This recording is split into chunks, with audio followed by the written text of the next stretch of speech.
Bom, em março de 2015, o piloto Andreas Lubitz, com 27 anos e mais ou menos aí um pouco mais que 900 horas de voo, acabou lançando o A320 contra o solo. Esse voo que saía da Espanha e ia para a Alemanha, numa altitude, no nível de cruzeiro de 38 mil pés. O copiloto insistiu por duas vezes, pelo menos, para que o comandante fosse até o banheiro, uma vez que ele tinha percebido que o comandante não tinha ido no banheiro.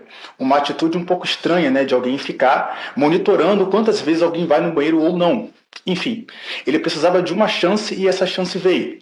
Assim que o comandante pediu para que ele preparasse o avião para o pouso, ele resolveu sair para ir no banheiro e, bom, aconteceu o pior. A porta foi trancada por dentro e o comandante não conseguiu mais retornar para a cabine. Toda essa segurança na questão da porta do cockpit veio depois com o atentado às Torres Gêmeas, do 11 de setembro. Essas portas elas são blindadas ao nível de aguentar tiros de AK-47. Só para você ter uma ideia do quão difícil é entrar numa porta dessa depois que ela está trancada. É claro que existe um teclado por fora e que, mediante uma senha, essa porta pode ser aberta, mas essa senha só é autorizada pelo lado de dentro do cockpit pela pessoa que está lá. No caso, então, o copiloto acabou trancando essa porta por dentro. Essa porta tem pelo menos aí três trincos, até três trincos, né? E ficou inviável. Ele então, assim que o comandante saiu de dentro do cockpit, houve uma mudança rápida no controle, no piloto automático, ou seja, o voo que estava no piloto automático para 38 mil pés desceu para 100 pés. O controle de área tentou entrar em contato aí duas ou três vezes e não teve nenhum tipo de resposta. O controle também, né, o comando da aeronáutica também do país tentou entrar em contato e não foi possível. Isso ocorreu, acabou acontecendo que ele jogou o avião contra o solo, matando as 144 pessoas.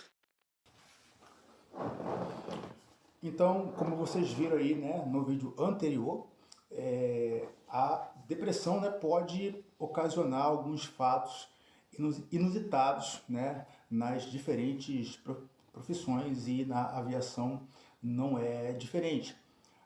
Mas a aviação, ela procura sempre estar aprendendo com os erros do passado, a fim de que não ocorra novamente, né?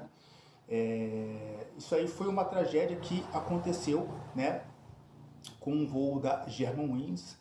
O copiloto dependia da saída do comandante de dentro do cockpit, por isso que ele acaba insistindo por algumas vezes que o comandante saísse, né? Isso por quê? Porque mesmo naquela época, mesmo não a aviação ainda não pensando nessas possibilidades, ainda assim havia algumas barreiras, mesmo que não fossem propositais, mas por exemplo, o próprio piloto automático ele se torna uma barreira, porque para você poder jogar o avião contra o solo, quando você está num voo de cruzeiro, você depende de fazer a configuração no piloto automático. Então ele teve que fazer essa configuração, ou seja, isso demanda tempo, e se o comandante estivesse dentro do cockpit, não seria possível. E para você que voa ou que pensa em voar, ou que talvez não voa porque não acredita que possa haver segurança na aviação, eu tenho uma informação muito importante para você.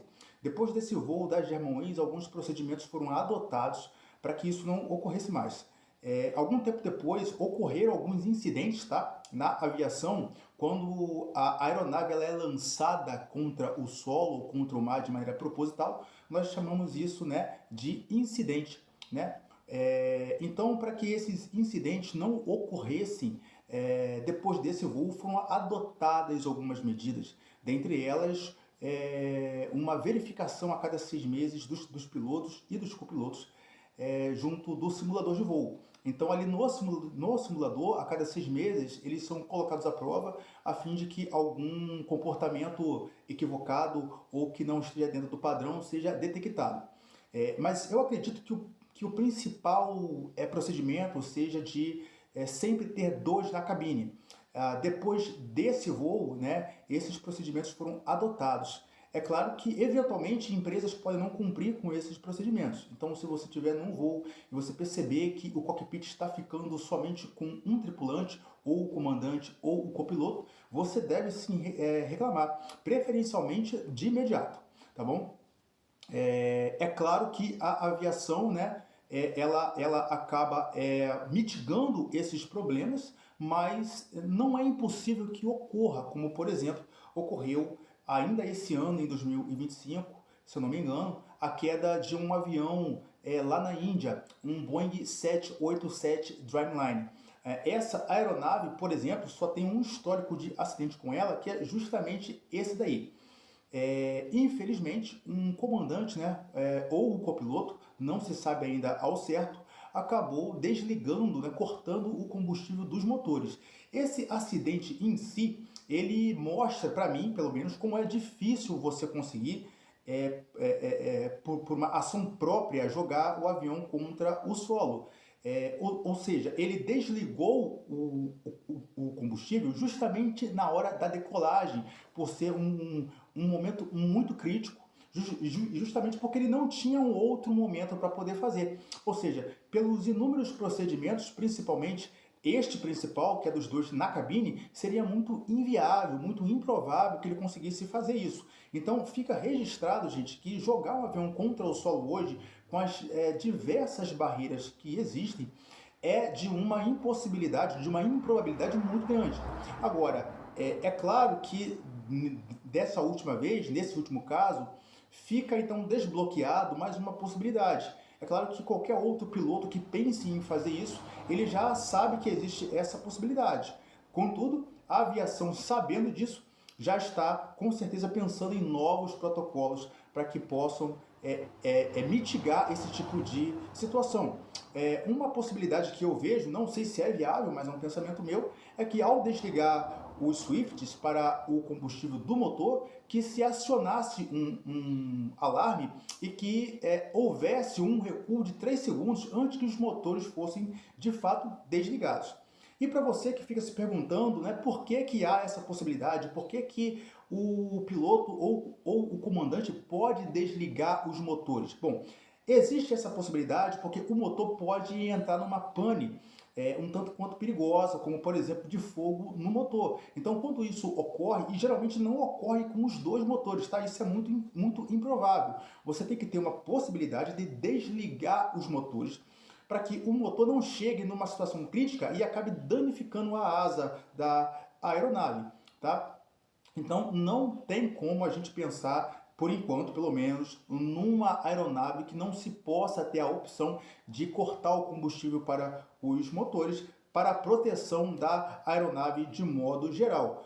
O que eu penso é que esse desligamento deveria acionar um alarme e deveria ter um recuo aí de 2 a 3 segundos para que aquele que não acionou, né, aquele que não desligou, ele fique sabendo caso seja desligado sem a ciência dele. Então, se eu sou o pilot flying, né, aquele piloto que está voando o avião, eu estou olhando para frente e o meu copiloto desliga o Swift, nesse momento ia acionar um alarme sonoro e luminoso, de modo que ia me fazer olhar para esses Swifts.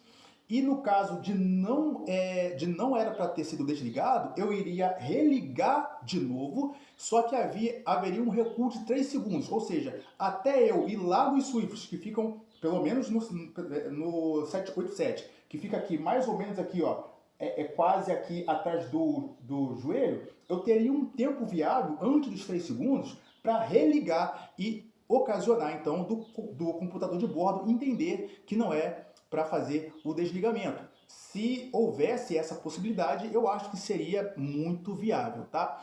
Então, fiquem despreocupados, porque existem muitos procedimentos em terra também, existe um cuidado das empresas muito maior, e no caso desse copiloto da Germanwings, naquela época havia-se um procedimento, né, entre os psicólogos que não se poderia enviar qualquer tipo de relatório para a empresa. foi depois desse voo que isso mudou. Ou seja, qualquer piloto que passa pelo psicólogo ou pelo psiquiatra, uma vez que é determinado que ele não pode mais voar, esse profissional já pode, de maneira independente, ir até a empresa e fazer esse comunicado. Tá? Mas para mim o mais importante é a questão dos dois na cabine, por dois motivos. Um, porque a psicologia ela entende que quando você tem mais um, isso inibe a possibilidade do outro poder fazer qualquer coisa. E também, como há barreiras tecnológicas dentro do cockpit, também iria ser percebido pelo outro piloto que alguma coisa estava sendo modificada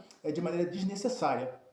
No caso desse voo que houve com esse 787, dessa queda, foi algo inusitado, foi algo desbloqueado, ou seja, isso prova a dificuldade que é para você derrubar uma aeronave.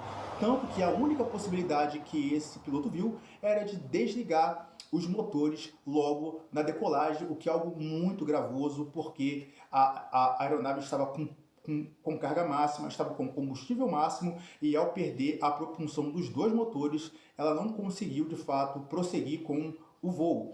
Um detalhe muito importante, de acordo com o relatório preliminar, é que quando foi desligado o combustível para os motores, os próprios computadores de bordo, que é todo aquele sistema automático da aeronave, já colocou ela num ângulo de planeio, ou seja, quando a aeronave toca o prédio, ela estava numa condição de tentar se manter planando e os motores estavam tentando ser religados, já que os Swifts foram acionados novamente.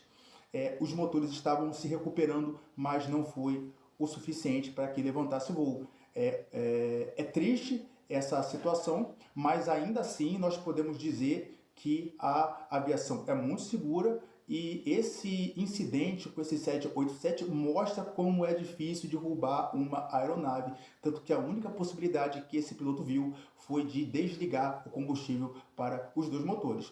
Por mais um pouco, por mais 10 segundos ou 20, ele não teria conseguido, porque a aeronave conseguiria se recuperar. Infelizmente, o computador de bordo conseguiu religar os motores, mas eles não tinham pego empuxo o suficiente ainda.